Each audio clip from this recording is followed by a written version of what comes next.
Hey, it's Benji Cole, son of Al Cole from CBS Radio and host of People of Distinction, the talk that gives an in-depth view of some of the most dynamic, intelligent, and successful people on the planet. Run to our website, peopleofdistinction.org for more info, or you can always email me directly at benji@alcoleenterprises.com. And on the line with us today, we have Deborah McCrayer. We'll be discussing her fantastic book, My People, My Time, available for purchase through Amazon and Barnes & Noble. And I will say, Deborah was brought to our network, People of Distinction, today by some of the best movers in the business, Book Launch International Publishing.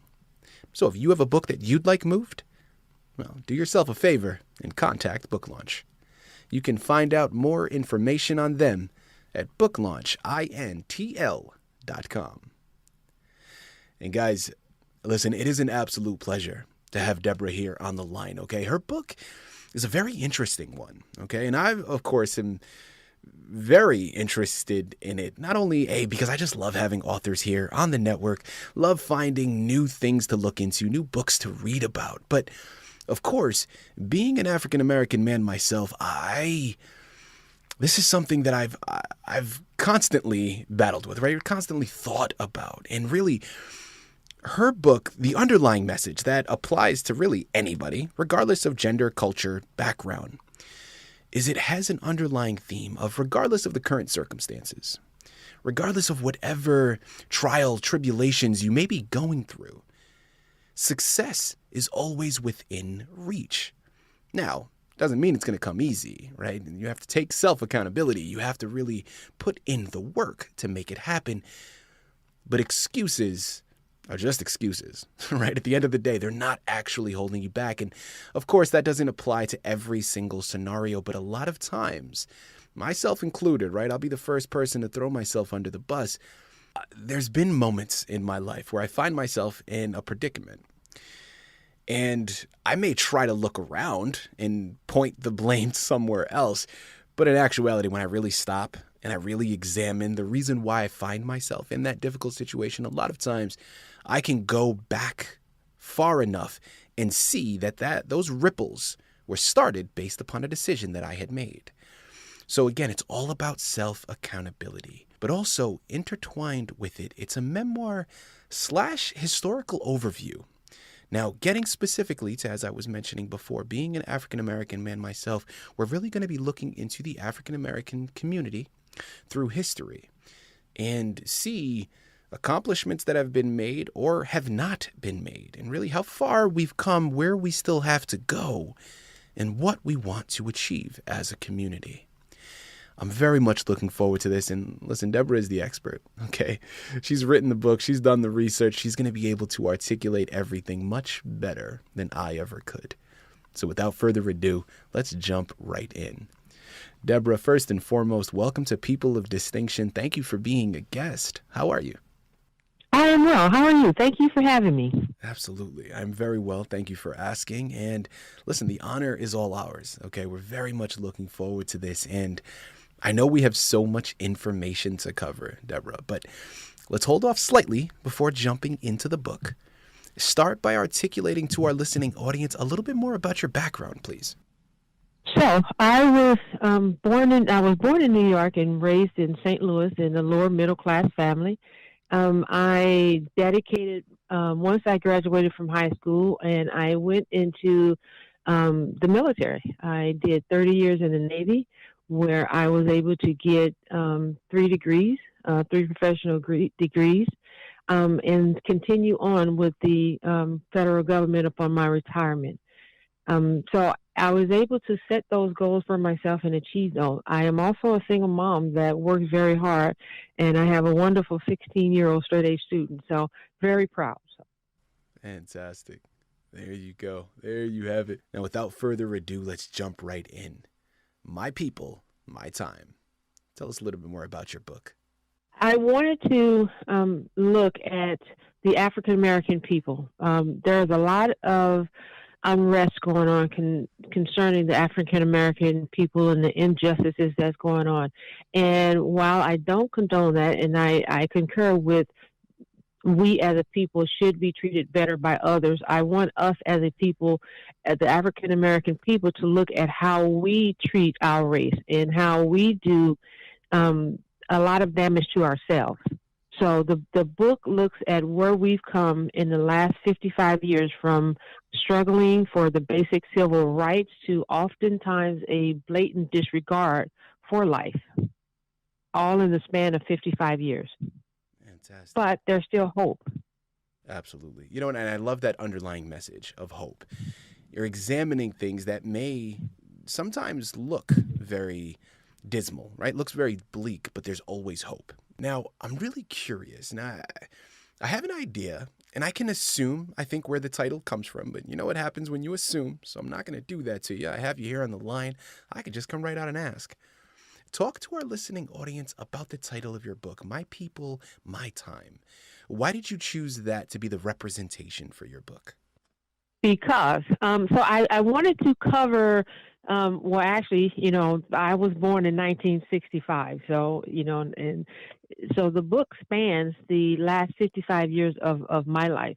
And the majority of the positive events and also the negative events have happened during that time span. So it covers that, and it gives us a good historical reference, going back to our fight for civil rights and all the achievements we've made in the entertainment field, in the education field, in government and politics. So it spans all of that. It includes the computer age, right, which is where we get 90% of our information these days. So we've come a long way, but we also have a long way to go. So those 55 years span the majority of the ups and downs for the African American people. Deborah, let's talk about inspiration. Now, from listening to you speak, and of course, I'm sure, your family has something to do with this as well. I could see why a book of this magnitude and really doing the research and finding all this out is very poignant and personal to you, and it's important to you. Now, why didn't it end there? You took it a step further and published the book and put it out for the masses to partake in as well. What inspired you to do that? The inspiration, when people look at my achievements, I should say, when they look at me and they they say, okay, well, you have the American dream, you have the house, you have the six-figure salary, you have the nice car, you have the child, so your life is good, right? And you made it because you were given those advantages, right? You were privileged, and it's like, no, I was not. I was not privileged in any shape, form, or fashion. I grew up with my mom on welfare, working two jobs. I grew up on government cheese. That's the life that I had, but that was not the life that I wanted to settle for, even though I knew that my circumstances wasn't just going to give it to me, that I had to go out and work for it and earn it. And I wanted other people to see that and to let other people know that you too can have this if you're willing to work for it. Again, here on the line with Deborah McCrayer. We're discussing her fantastic book, My People, My Time, available for purchase through Amazon and Barnes & Noble. Now, Deborah, following off of that, because I really want to stay on that concept of what you just said, coming from the background that you come from, of course, nothing was given to you. And you were able to work, I'm sure, tirelessly to get to the life and the lifestyle that you've been able to achieve, okay? Now, for those out there listening in, what tips may you be able to offer to our listening audience, anybody that's out there that finds themselves in a very bleak situation, finds themselves in a similar community, a similar circumstance to what you were raised in, but can't see the light at the end of the tunnel, can't see the avenues that they can go down? How does someone muster up the energy and the determination to pull themselves up by the bootstraps and really achieve the life that they're looking for? Well, the first step would be to write out the goals. What exactly do you want to achieve? And once you have your goals in mind, then look at the resources that are available to you. 9 times out of 10, there are resources there that will help you. and get a mentor. Find those people that you want to be like, the ones that you admire. Find out how, research how they got to where they are, right? But you need a goal. Please start with a goal, and that will be the light at the end of the tunnel. That's fantastic advice, Deborah. And this, I can't tell you how often I heard that growing up. And even myself, with the previous business that I had owned, that was something that I would do with new employees. The first week that they're hired and they're in the office, I'm already sitting down with them and I'm working. What's your 30, 60, 90-day goals, right? Short term. Now, of course, you can expand that and really set out a roadmap months, years ahead. But having that play-by-play, having, again, really that roadmap to success, I think a lot of times is really underrated on how valuable it is. And so often, again, speaking from my own experience, I remember growing up, it took me quite some time to mature and come around to this. But I'll tell you, when I started to do that, when I really implemented, again, those 30, 60, 90-day goals, and what I love about the 30, 60, 90 days is because it's shorter increments. So it's something that it's going to be something that you can see results for faster. And Achievable. Yes. exactly, right. And once you really start to achieve them, once you start to see it happen, it's almost like it becomes addictive, right? You start to check things off the list, and continuously, at least for me, I would hold myself to that. It's one of those things where, again, when you starting is always the hardest point. But once you start and you slowly chip away at it, it becomes easier and easier to do. And I absolutely love that advice that you gave. Thank you so much for that. Now, Deborah, I'm curious, what would you say was a highlight for you in writing this book? The highlight for me was learning more about myself and what I'm actually willing to give, right? So I achieved my goals, and I'm still achieving my goals, but it's also, what am I willing to give back to my community, right? Success is not only about what I achieve, but is also about what I can help others achieve. So my book inspired me to do more for my community, to do more for the African American people, and to help as many succeed as I possibly can. Fantastic. Now, as you were doing your research and you were coming across these figures from history, was there anything that you had discovered, anything that you had learned about that isn't common knowledge, right? Something that you found very helpful, or really something that should be discussed more? Is there any little teasers that you can give on things that you found during your research? So, during my research, I found that I found that the majority of the reasons why accomplishments were not accomplished was twofold. Actually, it's five, but the main two were: I was not given that by my parents, or the people that raised me did not afford me that opportunity, and I fell into with the wrong crowd. Right? So, and throughout history, it was those two things were the primary reoccurrence, right? And I just found that fascinating. The people that achieved and strove to achieve is because they set long-term goals and short-term goals, milestones to reach those goals. But there was no excuse, because they held themselves accountable, right? With no excuses. And another part that you said was really the people, your circle of people that you choose to be around. And that's a big one, right? I mean, you tell me who your friends are and I'll tell you who you are. If you want to achieve higher. And that doesn't mean that, listen, if I'm striving for something and someone else doesn't have it, I just completely cut that person out of my life. No, again, depending on how the people are to you, you just have to maybe boil it down to increments.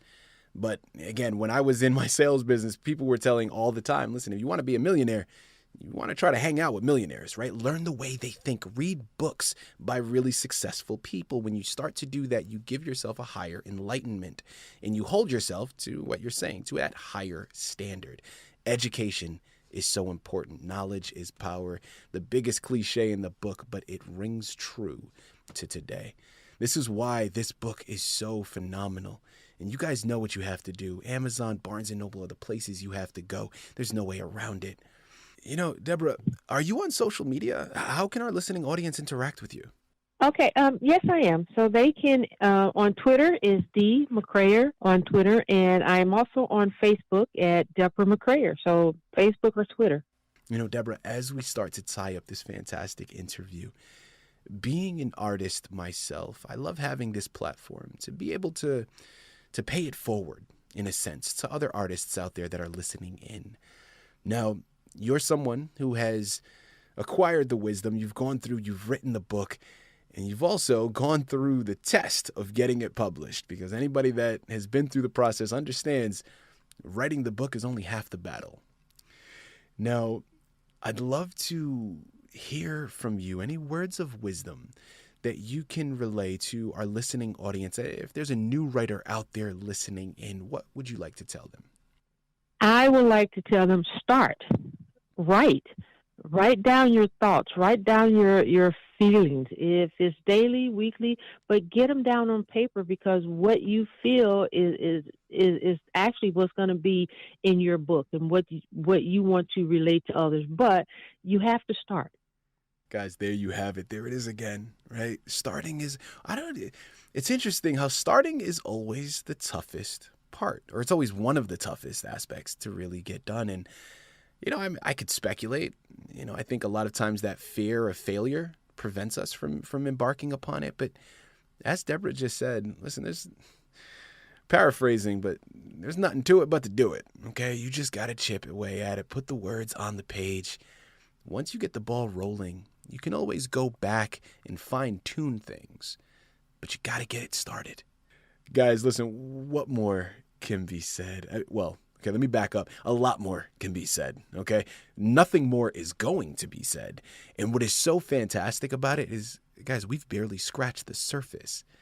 There are so many things still yet to be discovered within the confines of the book. And because of that, Amazon, Barnes & Noble is where you have to go. My People, My Time is the book you have to purchase. And Deborah McCrayer is the author you have to thank for bringing it to your table. You surely will not be disappointed. Again, she's examining the book and really looking into the African American community, but it's not just for that group. Again, this is something that can be applied. The things that are taught within the book, the things that are discussed within the book, can be applied to all communities, can be applied to everyone, regardless of age, culture, background, doesn't matter. There's always more to be achieved. There's always more to learn.